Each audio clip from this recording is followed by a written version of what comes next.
Usap-usapan ngayon sa social media ang di umano paghihiwalayan ng mag-asawang Ann Curtis at Erwan Youssef. Ito ay dahil sa pagkapansin ng mga netizens sa isang Instagram video ni Erwan na wala itong suot na wedding ring nila ni Ann at agad itong kinwestiyon ng mga netizens. Nadagdagan pa ng spekulasyon nang umalis ng bansa si Ann Curtis kasama ang anak nitong si Dahlia nito lamang August 31. Kasama rin ni Ann si Jasmine Curtis at ang kanilang ina kaya nakakapagtaka dahil hindi kasama ang asawa nito na si Erwan at naiwan nga ito sa Pilipinas at kasalukuyang nasa Siargao.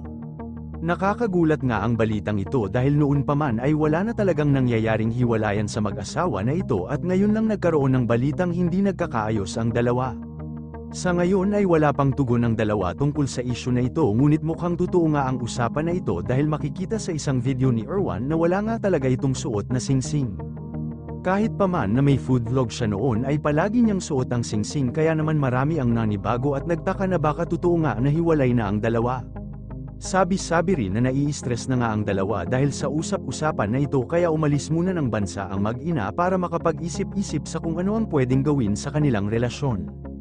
Ilang netizens din ang nakapagsabi na sana ay maayos ito ng dalawa para na rin sa kanilang anak upang hindi ito lumaki na hiwalay ang kanyang mga magulang. Tila alam na rin ng pamilya Curtis ang sitwasyon nila ngayon kaya naman magkakasama ito sa Australia. Narito ang video kung saan makikita si Erwan na walang suot na singsing.